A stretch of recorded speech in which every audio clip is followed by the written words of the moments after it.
the Think Outside the Board YouTube channel and our late September monthly update. And because my hair is getting really long right now, I have very curly, wavy hair, it's going to be a race to see if I can finish this video before it dries and gets too poofy.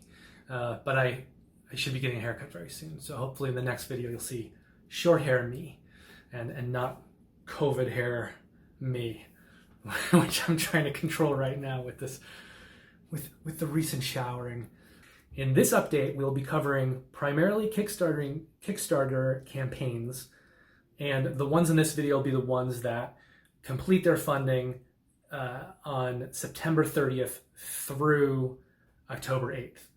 And then the next video, which we'll post in 2 weeks, will cover the next 2 weeks of campaigns that are completing.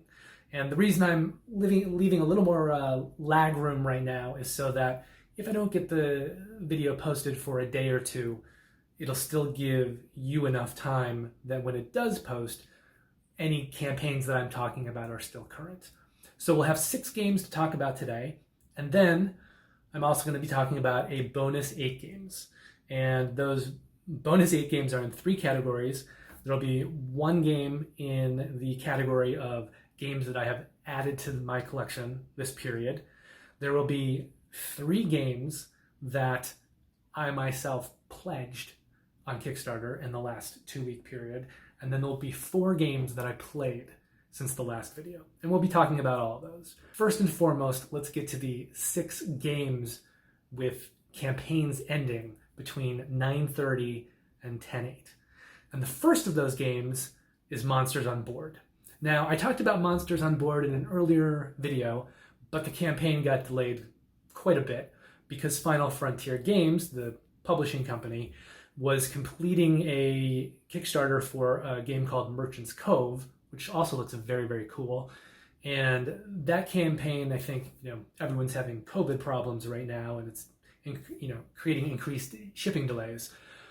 But Merchant's Cove also became, I think, a bigger product in production than Final Frontier Games had initially thought. So in order to give that game the time needed for Merchant's Cove to bake in the oven, they pushed back Monsters on Board a little bit. But now it is running, and now you can back it, now through September 30th.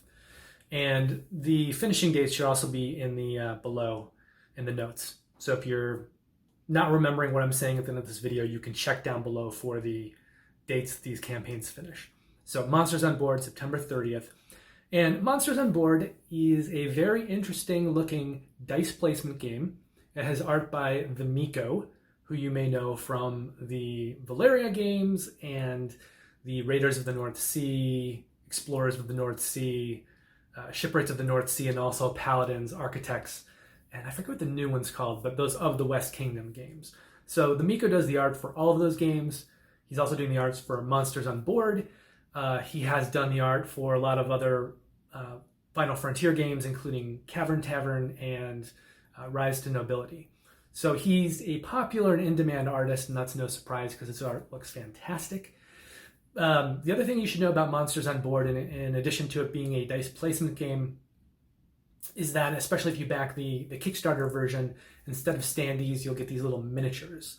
And most of the game is played on these very, very big player boards. So as you're drafting dice and taking actions with them, you're going to be moving these, well, if you get the Kickstarter version, miniatures, if you don't, standees, on this very big player board and increasing, basically your player tracks, your trees that allow you to gain additional bonuses. And this is definitely a little bit of a lighter game, I think, than maybe even Merchant's Cove or Rise to Nobility, Final Frontier's 2 previous games. But it looks really neat. Of course, the Miko art looks fantastic. The miniatures look pretty cool. And even though it's just a basic dice placement game, I very much like the way the player boards are set up and the way all the choices kind of branch out and allow you to do different things.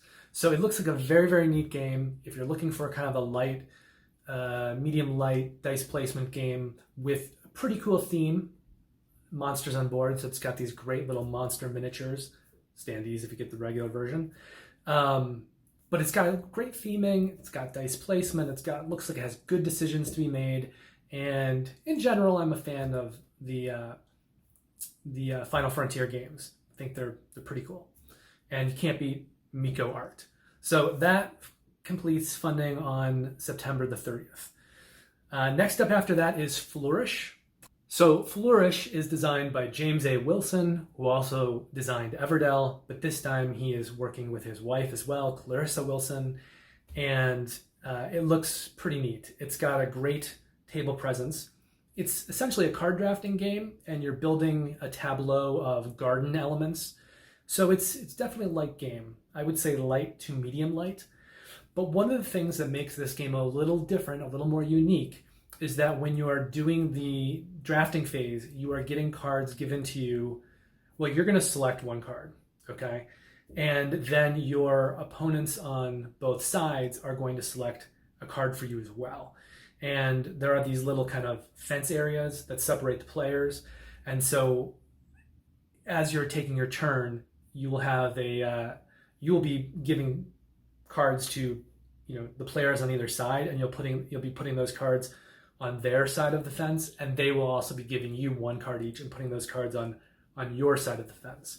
So the player area is divided by these little barriers, these little fences, and that will kind of determine, how you place the cards that you are giving to the players on either side and they're giving to you. And then you'll be using the card that you've picked and the cards that both of your neighbors have given to you to create this garden tableau.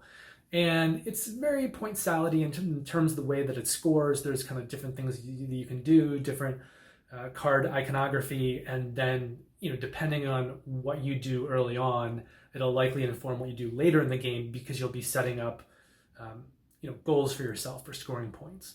And it, like a lot of games, it just plays over a series of rounds.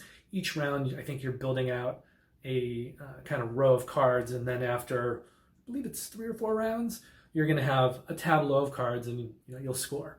So I like Everdell a lot. Everdell is one of my favorite kind of mid-weight games right now. That, and I think Wingspan, a few others, are just games that I can always play with heavier gamers, because there's still good choices to be made, but there are also games that aren't too difficult, so you can teach them to more casual gamers, and they can usually pick those games up fairly quickly. So I'm a huge fan of those kinds of games. And the fact that the designer of Everdell has a new game coming out, I definitely think is something that should be on everyone's radar, and we should be watching. And for those of you looking for a light to a medium light tableau builder with some really, really pretty card art, you might want to take a look at this. And this one will run until October 1st. There are 2 more games that will complete on October 1st that we'll be talking about. The next one is the Reckoner's Steelslayer. Now, this one is an expansion Kickstarter campaign. So the Reckoners came out a couple years ago. It's a co-op game. It's trying to think if I would call it a dice placement game. Maybe, and resource management. But essentially it's a cooperative game, and you're working with several cooperative players on your team, and you have Reckoners, who are more or less more normal people. They do have some abilities, and you are defending different parts of the city from different villains, supervillains. And so once you've collectively defeated all the other supervillains in the game, or just villains, I guess, then the group of you fight against Steelheart, the big bad of the game. He's going to have 2 different tracks, and you don't even see his health track until you've already taken down the research track. So the research track, you have to reduce that first before you can even start to whittle down his health. And there's a lot of re-rolling that you can do in this game with the dice, so it's definitely kind of it's a management system, really, in order to kind of balance out all the different villains, and then trying to get Steelheart down first through the research track and then through his health before you can beat him. So the new Kickstarter, this Steelslayer expansion, adds in a lot of stuff. It adds in new Reckoners, which are player characters. It adds in new villains, the villains that you fight before you get to Steelheart. It adds in new cities, which are the boards where the different villains are populating. And the different city boards are all there's a lot of variability in this game. So the different city boards, you're going to match those with the different villains, and they each kind of have variable abilities on them. So this will add in a whole bunch of new kind of city areas and new villains. And then when you kind of add those in with all of the existing city areas and villains, you're just going to have a lot more combinations. There are also new cards, new epic loot cards and things. It gives you a whole lot of new stuff for this game. And this was a game that I looked at way back when. I think I had other big Kickstarters at the time, and so I didn't end up pledging it, for the original campaign, but I am very seriously considering it now. My only caveat is that it's a huge game on the table. It takes up a lot of table space, and part of that is the reason that's partly because it uses so much plastic. This is one of those games that really liberally uses game trays system, and quite brilliantly. So as you're playing the game, you're going to be using all of these plastic game trays to set up all the city areas. You're going to be using these trays for Steelheart himself, and also for the Reckoners. So there's a lot of plastic trays. I think probably only second to something like Monolith, who does Batman Gotham City Chronicles and Claustrophobia and the Conan game, and they also make very liberal use of these game trays for gameplay. A lot of games use it just really for storage and sometimes for setup and things like that. But these Monolith, the publisher that does Batman, and the publisher that does the Reckoners have really brought these into the gameplay. And it's great in that it looks good and it keeps everything very sorted, and the inserts that you're placing onto the trays have basically, it's the same thing as a recessed player board, because the trays give you the ability to put your counters through the kind of cardboard overlays into the plastic, and everything's just kept very well maintained and tracked on this. But it is a huge table hog, and it's a little bit of an involved game, so I think it requires that you have other people in your game group that want to play this kind of game, both a superhero game and a game, that's cooperative, but it is very much about kind of amassing resources and how you spend those. There's definitely a lot of, I think, communication and coordination that needs to happen in a game like this, and that also means that it can be ripe for people who like to armchair quarterback other players. So I think you want to make sure you're playing this game with people who can kind of communicate but also respect each other's choices. That said, if you have that game group and you're looking for a very pretty game, a cooperative game where everyone's kind of working together to beat villains and then a big boss, this is a very cool, very well produced, gorgeous looking game. And that ends on October 1st. As does the fourth game that we're talking about, which is Streets. Now, Streets is by Sinister Fish Games, who previously did Villagers. And if you go to their Kickstarter page, you'll see that the box for Streets looks very similar to the box for Villagers in the design. I think it's the same artists. It looks like the same artists. And the Kickstarter version has some really, really, really pretty kind of silk-screened meeples that represent different villagers that you'll find on your streets. And it's essentially a tile laying with cards, so it's really a card laying game, but you're going to be building streets in a tableau that kind of everyone uses. And when you place down one of these cards, it will be populated with certain things, oftentimes these meeples. And different buildings will have different ways to score. And whenever a street is being built and then it is sort of cut off, so it's boxed in, which means that street is complete, then all the little meeples that came out populated on those buildings on that street will move off to other buildings on nearby streets in the neighborhood. So it's a very light game. It's a very pretty game, but it also seems to have very good choices to make. And I like the interplay of trying to decide how to expand this neighborhood and these streets, and how to score the cards, and how you're kind of trafficking the meeples and competing with other players to traffic the meeples to your buildings and the buildings that you want to go. It looks very, very neat. It's a light game, probably not even medium light, definitely on that edge. So if you're looking for a competitive, I wouldn't really call it a tableau builder, because the individual players are not building individual tableaus. It's just kind of a central game area, but it is this kind of card / tile placement, and you're kind of building this together and then competing to score. And it looks pretty neat. The fifth game that we'll be talking about is Embarcadero, and that game completes its campaign on October 2nd. Now, Embarcadero, one of the designers on this is the designer of Scoville, which I still have not played. I've heard really good things about. I've always wanted to play it.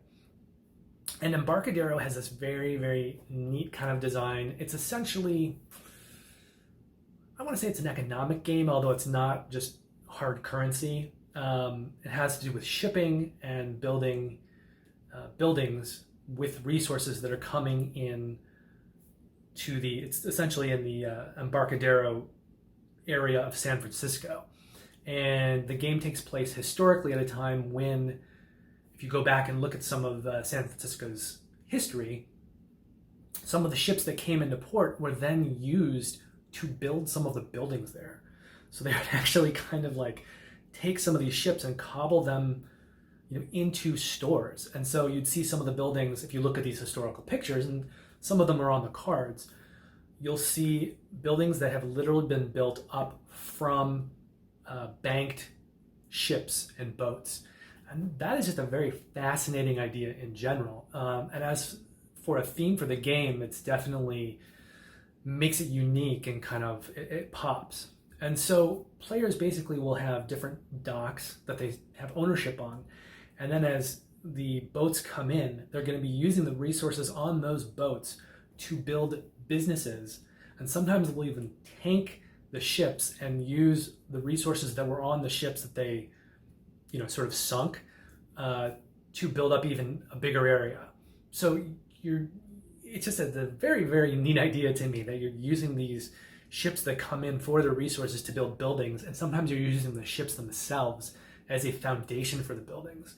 It just looks like a very neat theme, something I haven't seen done quite this way before. And I like the way that it kind of informs this version of an economic game. And this is also something I myself am looking very closely at backing. So that one is October 2nd. As I said, it's the designer of Scoville, and Scoville has a pretty solid reputation. So I think Embarcadero is a pretty safe bet. It's also several of these games that I'm highlighting today, because they are lighter and medium light games, are also not that expensive. So for instance, Embarcadero, Streets, and Flourish, I think are all you can get fairly cheaply, as compared to, some Kickstarters where it's a price tag of hundreds of dollars. And the last game on the list, Into Deep, which is by Burnt Island Games, is in the same situation. It's not too expensive. Burnt Island Games has previously produced Endeavor Age of Sail, as well as In the Hall of the Mountain King. And in my mind, they're certainly developing a reputation as a growing boutique publisher with a very, very high quality output. So I think you can definitely also back Into Deep with a great amount of confidence. Now, the thing that may hurt Into Deep a little bit, I think if you're watching the videos for it as I have, the gameplay in it seems a little obtuse, I guess is the best word to use, because it's doing several different things and it's doing them a little differently than other games do. But essentially, there's this kind of rondel in the middle of the game board, and players are controlling criminals, and they're moving them around this rondel of locations. So there is an element of area control, and also kind of like a tug of war on where these criminals are getting placed and how they affect resources and rewards that go to certain players, and also the abilities and things that they trigger. So that's kind of happening in the middle of the board, and there's this, competition in terms of like controlling the criminals and the things that they reward. But the other cool thing about the game is that there is sort of a narrative element to In Too Deep. So there's this idea that you have little story tidbits, and each player is kind of reconstructing their own kind of narrative stories, and they're trying to get different items and elements to build out those stories and collect the rewards for completing those storylines. And it's not a narrative game in the sense of something like the Seventh Continent. I mean, it is a competitive game, so people aren't working together to solve a narrative story. But I do like the way that they take this competitive game and this, rondel area control competition, and then they pair that with a narrative element. So although we're battling each other, I am also trying to complete, my storylines. And to me, that's a pretty compelling combination of mechanics. And I'm really interested to see how well they pull it off.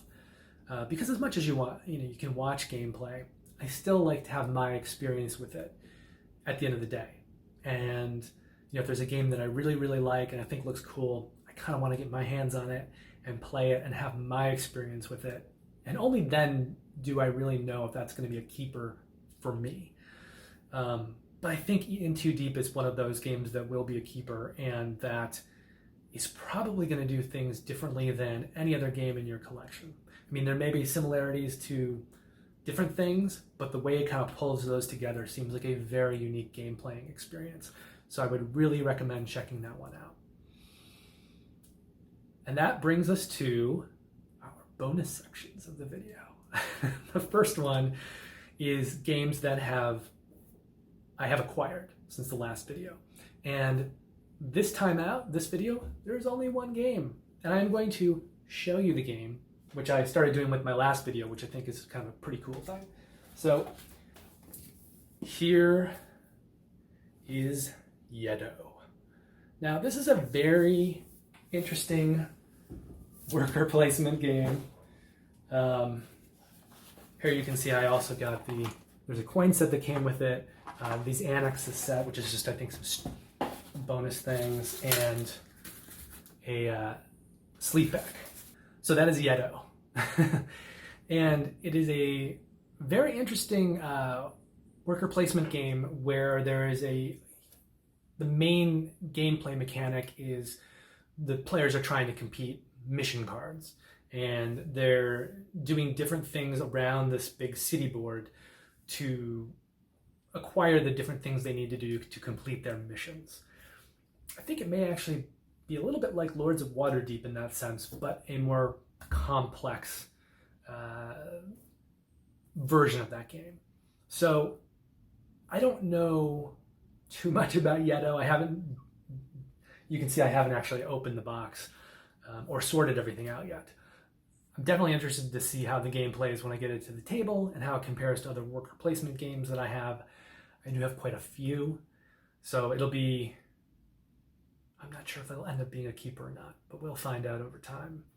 But I do like the mission element of the game. Yedo. I don't have a lot of deep information, but if you are interested in the game, let me know, sound off in the comments.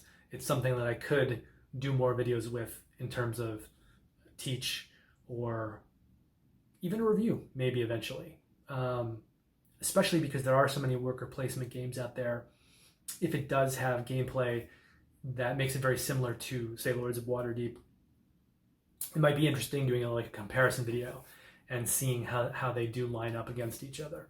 I think Yedo is a heavier game than Lords of Waterdeep, so it may be that there's a place for both games in a collection, even if they're similar.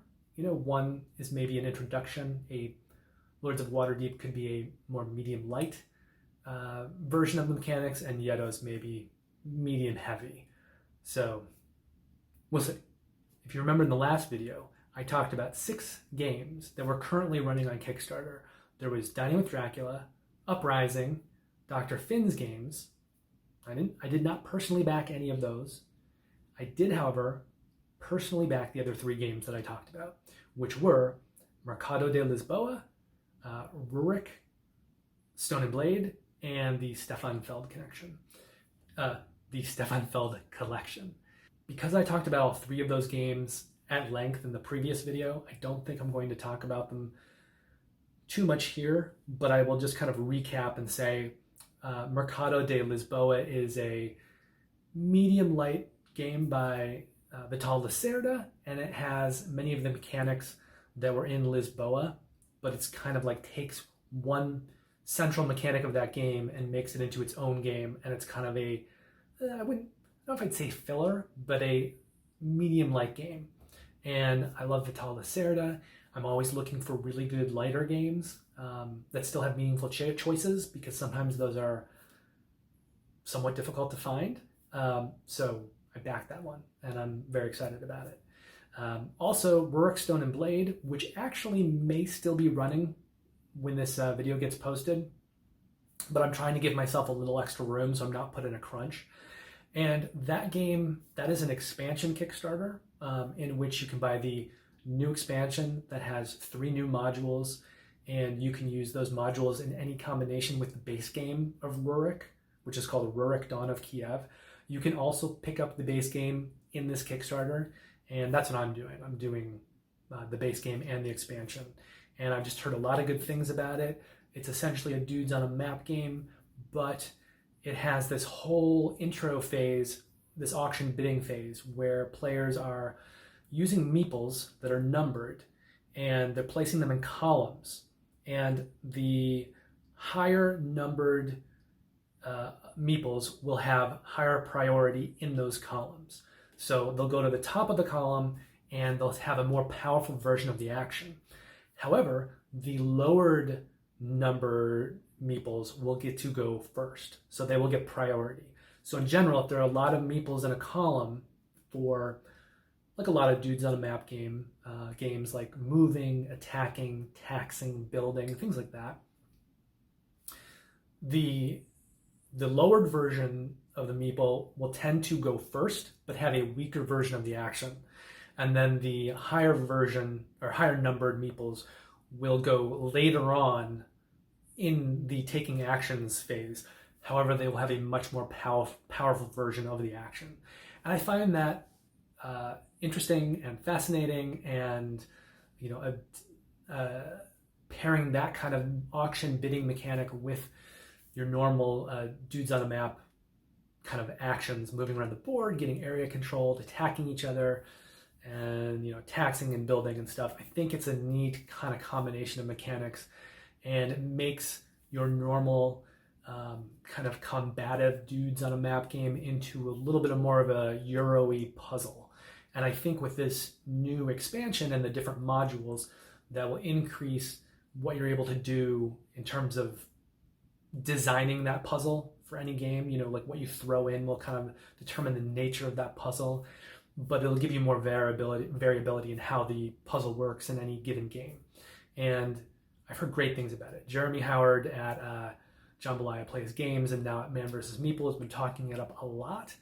And I think the designer, Stan Kordansky, is just evolving even more as a game designer. And he has another game coming out later in October called Endless Winter, which also looks really, really cool, and that's on my radar. So, and then the last game that I backed in this period was the Stefan Feld collection, and I did back both of the games in it, Hamburg and Amsterdam, which are redesigns of Macau and Bruges. So if you want to see, hear more information about those games, you can check out the previous video from early September. But least that gives you a little bit of a gloss over those games. And, you know, the bigger my collection gets and the more games I have, the more I'm trying to always, if I'm adding something new, target things that are a little different than what I already have. And these games all seem to kind of fulfill that in different ways. That brings us to the final section of this video, which are the 4 games that I have played since the last video. And I have played more Gloomhaven Jaws of the Lion, so that is the first game that we're going to talk about. And I think I'm trying not to talk too much about Gloomhaven because it's kind of been an ongoing game that I keep playing, and I don't want to talk about it every video for a really long amount of time. I think the last video I made, I said that my fiance and I had gotten stuck on one scenario a couple times. The first time because I misinterpreted some of the rules with regards to walls, and then the second time through we just played badly. So we finally played that. Let me just fix my hair, for God's sake. This corona hair has got to go. Okay, so Gloomhaven Jaws of the Lion. So we did finally beat that scenario that was giving us some trouble. And it was tight. It was very, very close. And my fiance, who was playing the Void Warden character, pulled out the win. Like, she definitely, I can't remember if I died, got exhausted right at the end of the scenario. But if I didn't, I was about to. And then she came off and pulled out the win. I don't want to talk about the individual scenario too much because I don't want to spoil things for people. And I think if I was going to spoil things, that would be done more in a playthrough, which again is something I'm very open to doing. So if you would like to see Gloomhaven playthroughs, let me know in the comments below. But we're enjoying it. With a little bit of an exception, I'm going to talk about the Void Warden character for a moment. And that was the character that my fiance just sort of picked and decided that she wanted to play at the beginning of our campaign. And she's having some problems with that character. And I have read online that is the most complicated of the characters in Gloomhaven Jaws of the Lion, and maybe not the character that a beginning board gamer or Gloomhaven player would want to be playing. But because we're about halfway through the campaign now, well, a third to half. I think we've finished 7 or 8 scenarios, and we've opened up a few of we've opened up one that's a character unlocks scenario that we need a certain character to be able to do, and then we also opened up a side quest. So we're almost halfway through. So I don't think we're really gonna stop and start over with different characters, but I have considered maybe she and I switch characters. Because the Void Warden is very, very contingent upon what the other player is doing and also what the enemies are doing. Like, you really kind of need to manipulate some of the other enemies on the board. And I played World of Warcraft for a long time. I was a raid leader, guild leader, restoration druid, class leader, healer. I've done a lot of support and healing in these kinds of games. So I kind of already have that skill set, I guess, and knowledge base within me. So I'm thinking it might be a little bit easier for me to play the Void Warden and to let Kristen take over the Demolitionist, which is what I'm playing right now, which is a really fun character. And I think it'll be maybe easier to let her go crazy with the Demolitionist and then me try to control her chaos with the Void Warden. So I think the next scenario we play, we may try swapping characters and seeing how it goes, and I will let you know how it does. Moving on to the other 3 games that we played. The next one is the Grimm Forest. The Grimm Forest was published by Druid City Games, and I really like James Hudson, who is sort of the guy behind Druid City Games. I think he's a great guy, and a lot of the games that his company makes, I find they're gorgeous across the board, and some of them I'm interested in, but I'm going to use a word that I think James doesn't like, which is overproduced, because this game is maybe the most overproduced game that I've ever played, and it's not, I would not say that it is worth the amount that it would cost if you were to buy it retail. it is essentially, I think, like a $5 to $10 game where you're doing a very tiny amount of resource management, and you're trying to assemble 3 different dwellings for the 3 little pigs, basically. And it's a race. So whoever builds 3 dwellings first wins the game. And all you're really doing in this game is accumulating resources, but there is some variability in the game in terms of monsters that can kind of come out and be on certain locations, and different take that cards. And there's also miniatures in the game. And for the amount of gameplay in this game, the fact that there are miniatures, and the copy that I have actually has painted miniatures, just feels like the production value is way beyond what this game needs to be. I mean, this is a game you should probably be able, it's a filler. You know, you should be able to pull this thing out, play a game in 10 to 15 minutes and be done with it. But it's a huge box, it's got miniatures in it, and the only reason I would really consider keeping this game would be if I had little kids. You know, kids who were 5, 6, 7 years old who would think this would be the greatest miniatures game for kids like this. And I would totally keep it if I had children of that age, because I think for them it would be amazing. Like, you've got these 3 little pigs miniatures, there's miniatures for the different monsters that can come out, the little player boards and the boards where you're getting the resources from. Everything looks very, very pretty. It's just, there is a level of production in this way beyond what needs to be happening for the level of gameplay of this game. And like I said, I don't want to slam Druid City games because I like them a lot. So I'm trying to not be negative in this sense. But my honest reaction to this game is that it is way more expensive, way bigger on the table, way bigger in storage, and costs way more than what the gameplay of this game warrants. So, you know, we sort of enjoyed the game for what it was, but I think it's leaving the collection after one play. So that was my experience with the Grimm Forest, but I'm definitely looking forward to playing some of their other games and hoping that I, you know, have a experience with them where I want to keep it, because they make gorgeous, really pretty games. And if you're looking for a light to medium light game that has a great table presence, that is something, you know, kids would love, by all means, maybe it is a game for you. Next up on the list is the Isle of Cats.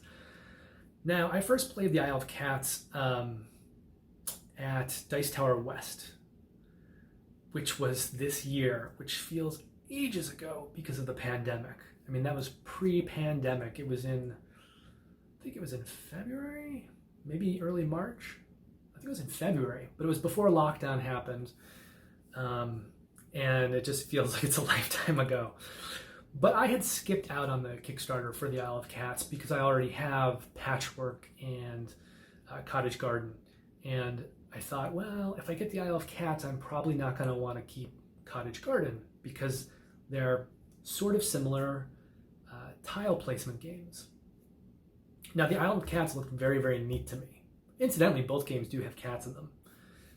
Cottage Garden just doesn't have cats in the title, but there are cats that you can use in Cottage Garden to help you fill in spaces. Kind of the way the treasures do in Isle of Cats. But when I looked at Isle of Cats on the Kickstarter, I thought, God, this game looks amazing. It looks gorgeous, and I could tell gameplay-wise it looked like maybe the best tile placement game I'd ever seen. But I talked to my fiance about it, and I said, look, if we get this game, I don't think we're going to want to keep that and Cottage Garden, so I think Cottage Garden may eventually get the boot. And Kristen really likes Cottage Garden, and so she just kind of flat out said, no, we're not getting rid of Cottage Garden. So I just didn't back the Isle of Cats. But then when I went to Dice Tower West at the beginning of this year, and I played with a friend, Scotty, shout out to Scotty, and some of our other mutual friends, we all loved the game. We all thought it was amazing, and it is so much better than Cottage Garden. So after I returned from Dice Tower West, I ended up buying the game from Frank West's website. I think it's called the cityofkings.com. Or is it City of Games? I mean, he has a game called the City of Kings, but his website is some play on that. And I just ordered it from him directly because it looked like it was such a great game. And I now played it with my fiance. She did not love it. I think she had a reaction to the game that many people seem to have, and I'm going to now educate people out there who have not played the Isle of Cats. But when you're playing the Isle of Cats, everyone has these big player boards, and it's a card drafting game. So you get 7 cards, you keep 2, you pass on, the other 5.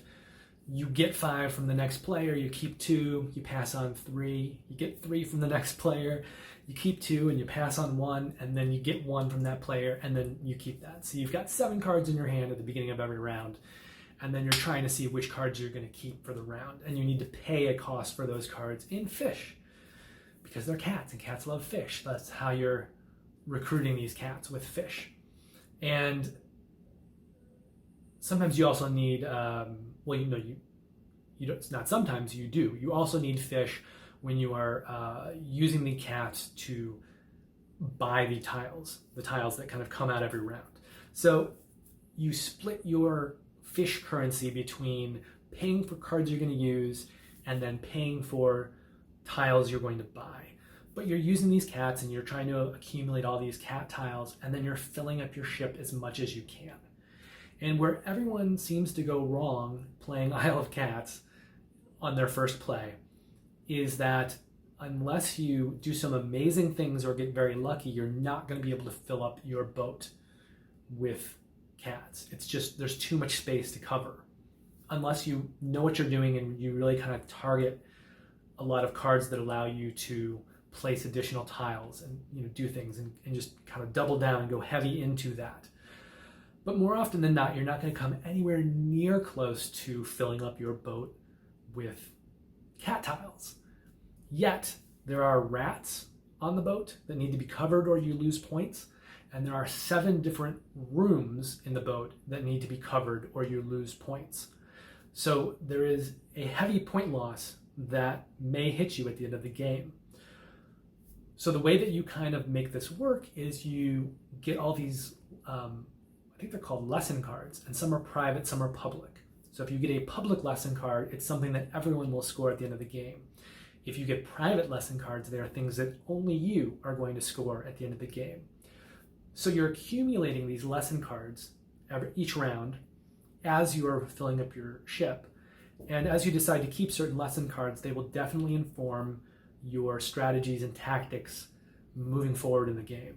So you may have certain lesson cards that you pick up that ask you to, or that give you points for a certain color of cat. Or there could be lesson cards that give you points if you have cats kind of like around the perimeter of the boat. Or there could be cards that want you to create a row all the way across the boat, or fill certain rooms, or collect a certain number of treasures. So unless you're that rare player who finds that they are able to pursue the goal of filling the whole boat, which is hard to make happen, the way you're going to score points and the way that you're going to offset the negative points for the rooms and the rats is to play off of all these lesson cards. So it's kind of it's a balance. It's a balance.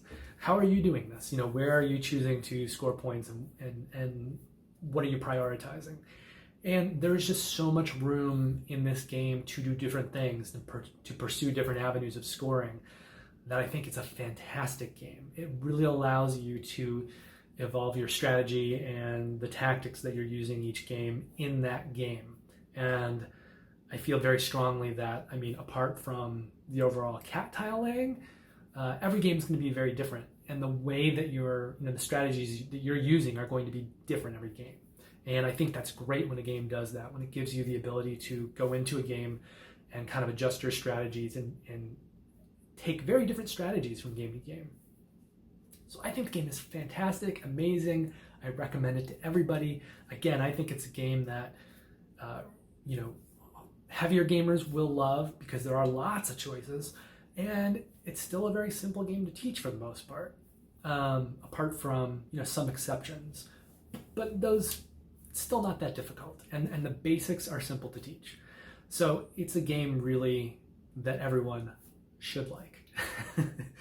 Going back to my fiance, I think with her, she had something in her head thinking like, yeah, I'm gonna try to fill up this boat. And I think she was a little disappointed that she was not able to fill up that boat. But if you go into the game knowing that that is only one strategy, and a strategy that is going to be hard to make work and that you shouldn't pursue unless you get a bunch of cards that kind of help you go that way, you really need to kind of refine a strategy that works with your own lesson cards and follow that. So I don't know. I'm sure I'll get her. I'm sure that I'll get her to play it again. I don't know how much more she's going to like the game in the future, because I think her brain is a little wired into that boat thing, wanting to fill that boat. And I've seen other players do the same thing, like just really wanting to prioritize filling up that tableau, even when that's not the point and it's not really possible. So it's something to be aware of. If you don't have that need to do that, this is a fantastic game that has so much variability of gameplay available to you. But you need to be able to kind of roll with your individual strategies and not stay stuck in this game plan that you have before the game even starts. The last game in the section is the Quacks of Quedlinburg. And this is one of my two favorite bag building games, the other being Orléans. But Orléans is it's more of like a heavier Euro, whereas Quacks of Quedlinburg is very, very push your luck and luck based.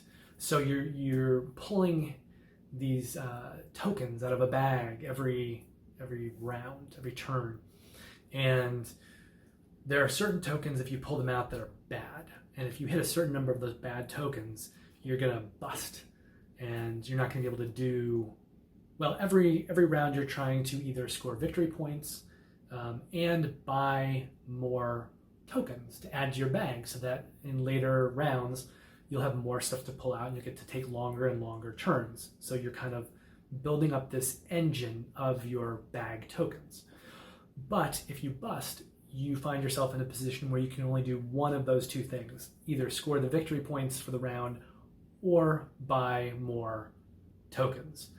Now, if you do bust early in the game, your best bet is probably to let the victory points go, since early on you're not going to be scoring very many victory points in a round, 1, 2, 3, and prioritize buying more tokens because you want to build that bag.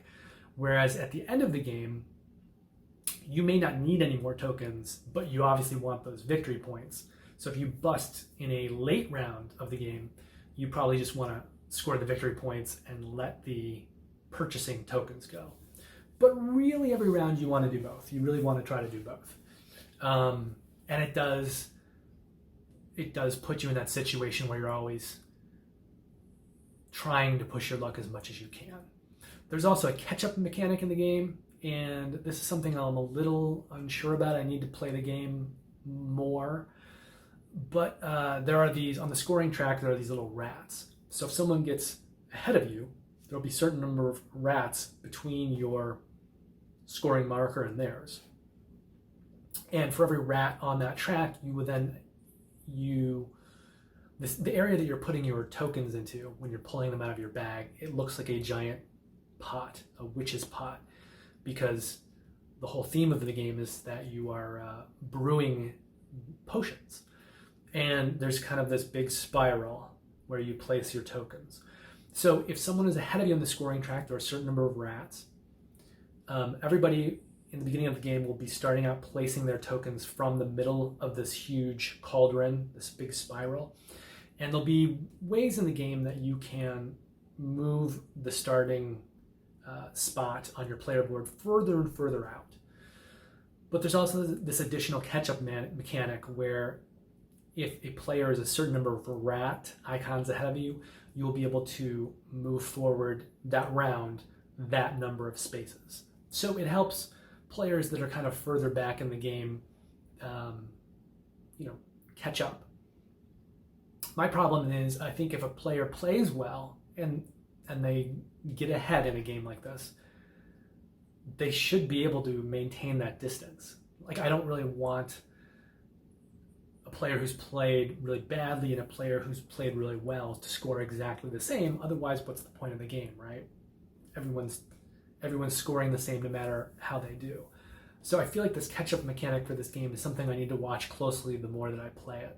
And in fact, one friend of mine, I know his strategy very early on is to go behind and use that catch-up mechanic to kind of propel himself forward.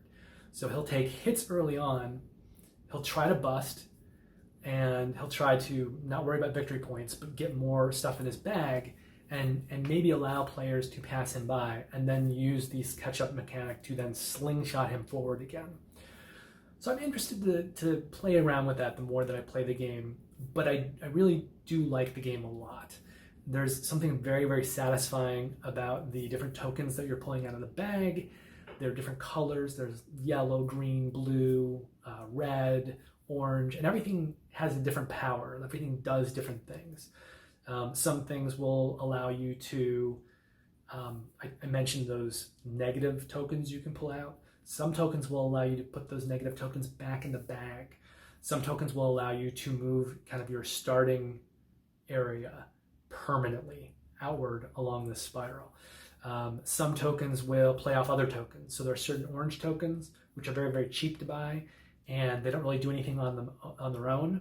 But later, if you buy red tokens and you pull a red token out of your bag later in a round and you already have orange tokens on your board, it'll allow you to move the red tokens further out than you normally would.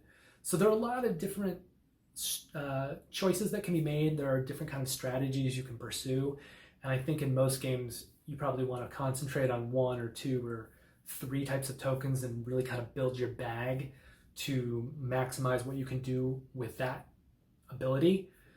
But you can vary that from game to game. And I'm definitely interested in playing the game more, because when we played, Kristen killed me. She definitely prioritized, I think she was taking the black tokens, but what was she also taking?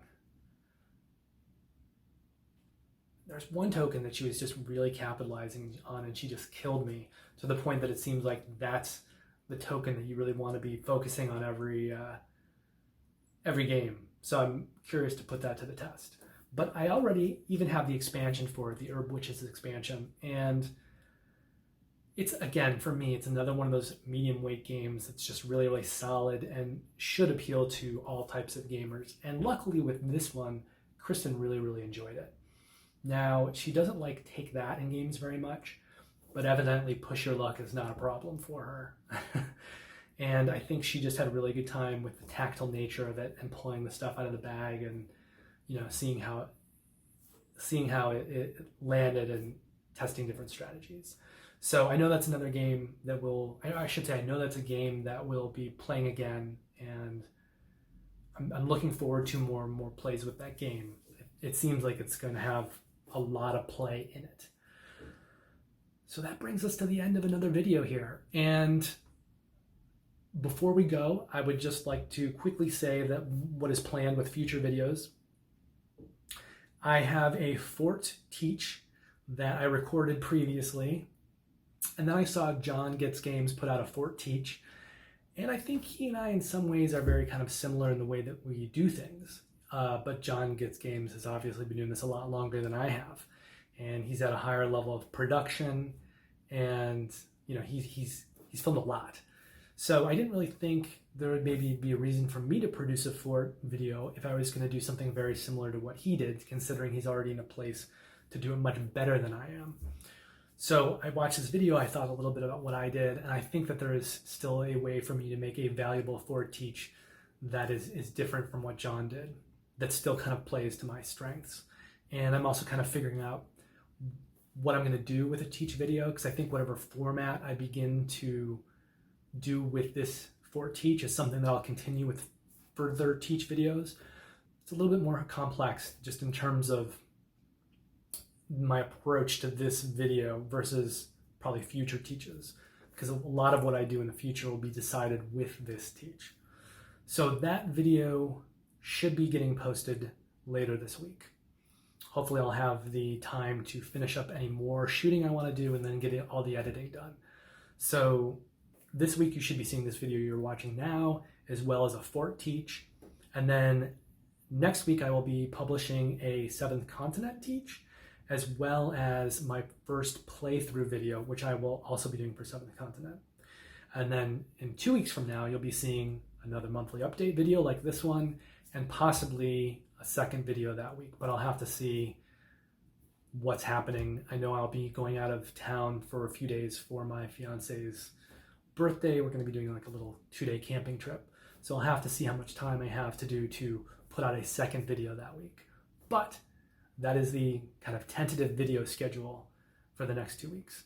So hopefully I will see you soon with Fort, and then next week with 7th continent goodness, and then in 2 weeks from now with another monthly update video in which we'll talk about more Kickstarters that you should be watching for. So if you've made it to the end of the video, thank you very, very, very much. I very much appreciate your time and your support and your energy. And I would ask you to please like the video, subscribe, and then if you want to be notified when I publish future videos, to also hit the alarm bell. And because I am beginning this process right now with the YouTube channel, I still don't have that many videos posted. I'd really, really appreciate any comments or dialogue that can happen in the comments section, so I can continue to grow the channel and also have an idea of what people want to see as I move forward. So thank you again. Hope you enjoyed the video. See you soon.